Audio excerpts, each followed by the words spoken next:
Welcome to This Explainer. Today, we're diving headfirst into one of history's most fiercely debated mysteries, the true origins of the Israelites and the ancient conquest of Canaan. We're going to explore exactly what happens when the words of ancient texts are put to the ultimate test by the actual soil beneath our feet. So, did the Israelite conquest of Canaan actually happen? The dramatic, trumpet-blasting conquests led by Joshua?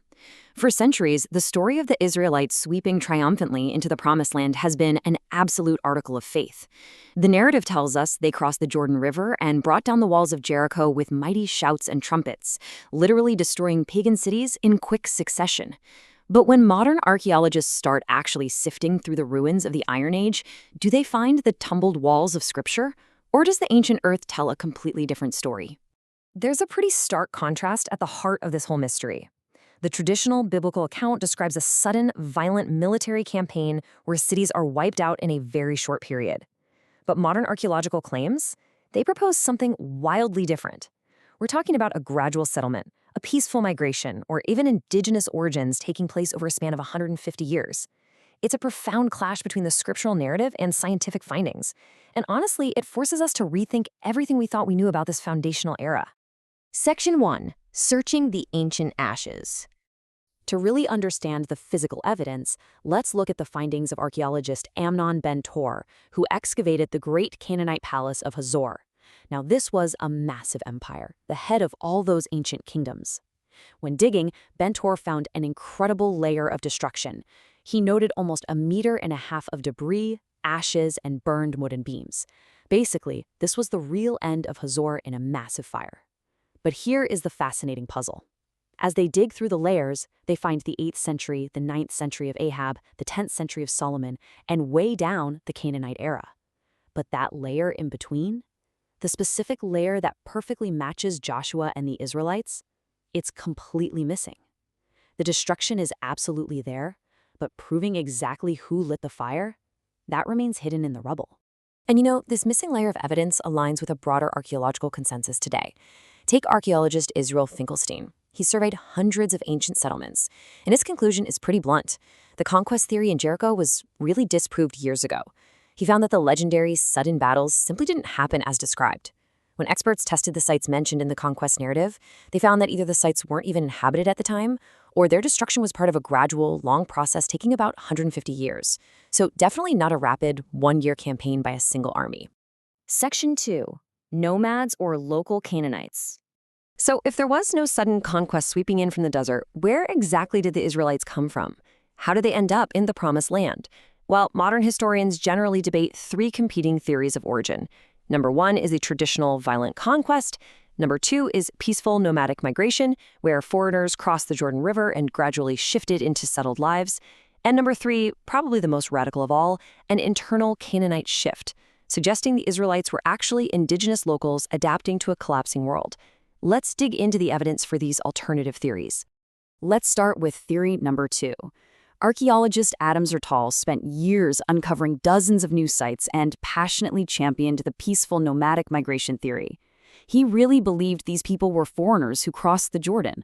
But what truly electrified his career was a specific discovery at Mount Ebal. He was absolutely convinced he had discovered Joshua's true altar. He stated that we deal here with a real first Israeli altar where our people started the real roots of everything. For him, the stones perfectly correlated with the ancient texts. But here's the thing.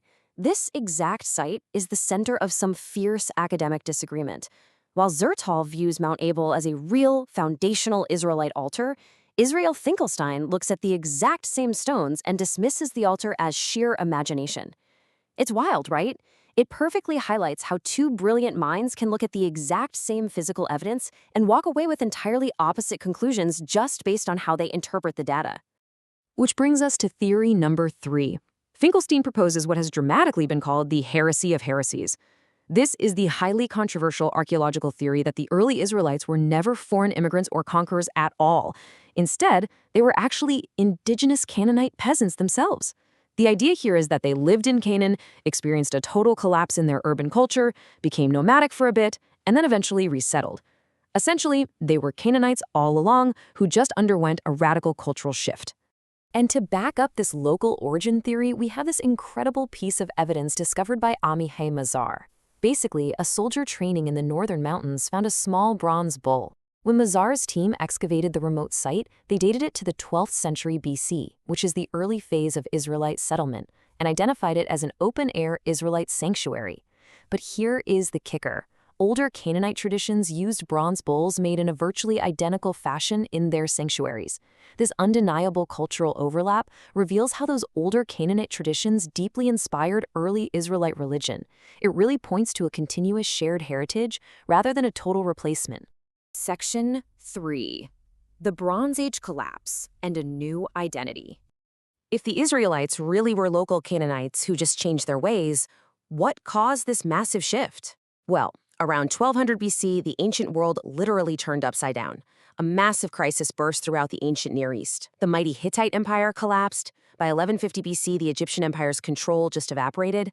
And consequence number 3, the massive, wealthy Canaanite city-states, like that sprawling empire of Hazor we discussed earlier, simply ceased to exist. The golden age of Mediterranean trade completely failed, and the social and political fabric of Canaan basically vanished with it. So the crucial point is, what happens next in the vacuum left behind? Step 1, empires collapse and urban networks fail. Step 2, against this backdrop of total turmoil, small groups of independent, self-reliant shepherds wander into the isolated, empty hills of Canaan to start over.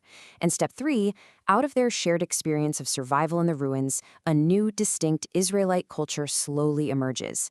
It's a mixture of locals and displaced people coming together, eventually forging the unified identity we now know as the Israelites. Section 4. Science, Faith, and Modern Politics. These paradigm-shifting archaeological revelations completely upend our understanding of history. But what do they mean for us today, especially in a region where ancient history heavily dictates present-day territory and faith? First, we have to reconsider the text itself.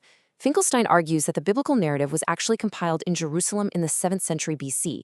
That is 5 centuries after the supposed events took place. Therefore, he suggests the text reflects the ideas and the ideology of the people of Jerusalem at that specific later time, essentially projecting their own worldview backward into history. But does this mean the Bible is wrong or useless? Absolutely not. Ultimately, archaeology is not here to prove or disprove the Bible. Veteran archaeologists argue that a book written through divine inspiration doesn't actually need to be proven by dirt and stones. Whether the walls of Jericho fell exactly as described doesn't change the fact that the myth and the moral of Jericho have sustained a people for thousands of years.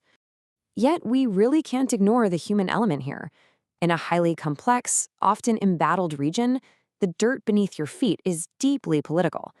As one expert noted, there are some people who desperately need to have a 100% correlation between archaeology and the biblical narrative to give them roots in history. They needed to establish a firm sense of identity. For some, finding Joshua's exact ruins is deeply tied to modern claims of the land. Which leaves us with a final, provocative question. Does a different, perhaps more complex history diminish a nation's faith, or simply put it in perspective? We've seen today how archaeology, the Bible, and modern politics intertwine. The stones reveal a tale of struggle, survival, and adaptation that is incredibly rich, perhaps even richer than a simple tale of sudden conquest. But how we choose to interpret those ashes and altars says just as much about who we are today as it does about who lived 3,000 years ago. Thank you so much for joining me on this explainer, and I'll leave you to ponder that question.